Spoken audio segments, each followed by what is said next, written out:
Leland Vittert is live in our Jerusalem bureau for us tonight. Leland? And Megan, the Israelis have always been at the very forefront of aviation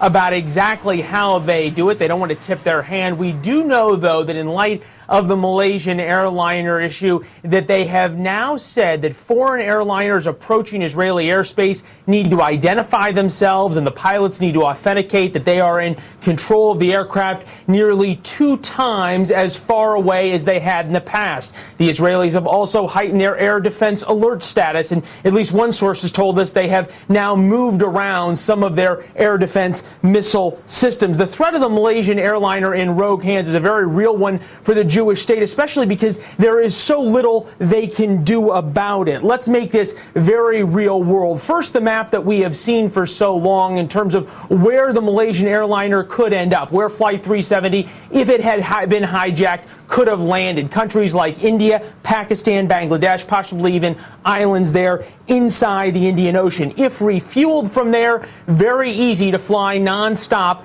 to Israel. And this is the key part, as it was flying from there west towards Israel. The countries it would be flying over: Iran, Saudi Arabia, Iraq, Jordan, all hostile to Israel. So even if the Israelis spotted this jet headed towards its area on radar, they couldn't send up planes to intercept it until it reached the Israeli airspace. From that point, it would just be a couple of miles to either Jerusalem or Tel Aviv, giving Israeli pilots just 2 to 5 minutes, we're hearing, to be able to shoot that airliner down. No one here right now is saying that this is a likely scenario, but certainly one they are planning for. Megan, as one security official told me tonight, they said until this plane is found, we have to view it as a potential weapon. Megan? Wow. Leland, thank you. I want to bring in Peter Brooks, former CIA officer, and our panel is also back with us now. Peter, let me start with you on this. Your thoughts on the likelihood of Israel facing a threat as a result of this?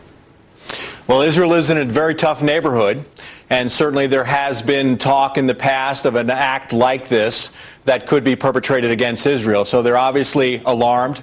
The only thing that I think is interesting about this is because the spectacular nature of this plane disappearing, that it raises everybody's alert level. So the terrorist plot may not have been the best, but it certainly doesn't mean that it isn't dangerous. So this is something that certainly could happen. A lot more logistics involved with it, a lot more planning. They realized that they would have to face a very tough Israel air defense system, but certainly within the realm of possibilities of potential targets out there. This is a videotape that we have obtained that we believe is the 2 pilots going through security. You can see a brief pat down before they boarded this flight 370.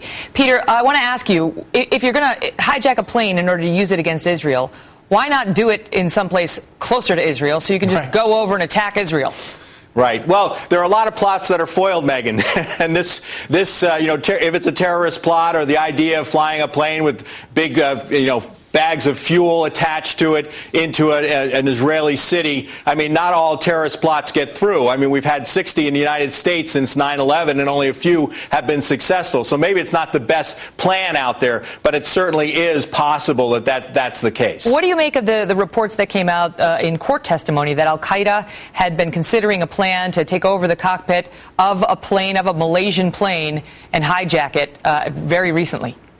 Yes, I mean, this came out of London. What they're calling is somebody who gave information as part of testimony involved in their own legal case. Their related part of Al-Qaeda said that there were some Malaysians who were involved potentially with shoe bombs and the idea of taking over an aircraft. And if they had problems getting into the cockpit, they could use one of these shoe bombs. This individual who gave that information was related to Richard Reed, so it goes back quite a way. There are also members of Al-Qaeda with Malaysian ties. A few have been arrested abroad, some of them on their way to Syria, some of them elsewhere. Malaysia has a legacy of Al-Qaeda after 9/11. There was a number of plots that have been perpetrated out of Kuala Lumpur, so it's certainly plausible. I want to bring in the panel. John, let me ask you, what are the odds, because one of the papers was casting doubt on that, saying Malaysia's 60+% Muslim. Why would Al-Qaeda want to alienate the Muslim community by perpetrating this kind of crime with a Malaysian Airlines jet? Well, that's a good question, but that gets into the politics of the whole thing. Maybe they have some agenda against that actual government. I'm not sure exactly. How do you start looking at that? I mean, as an investigator who's trying to figure out who's got motive, who's got means, who's got opportunity. Well, we in the United States already have experts that know everything they need to know about that. And as an investigator, I can utilize those individuals as tools to carry out the investigation. Do you think our government right now knows what happened and they're not sharing it with us? No. The Titanic went missing in 1912. We didn't find it until 1985. So, these things take time. What is interesting, though, that just came up when he was talking about that is that, Sochi games were not that far back, and there was chatter about a shoe bomb at that point. A shoe bomb can also be used as a breaching device. It doesn't have to be used. The question is, how could it keep flying? All right, breaking from the New York Times. We've got new news about evidence this plane was deliberately diverted. No accident. More right after the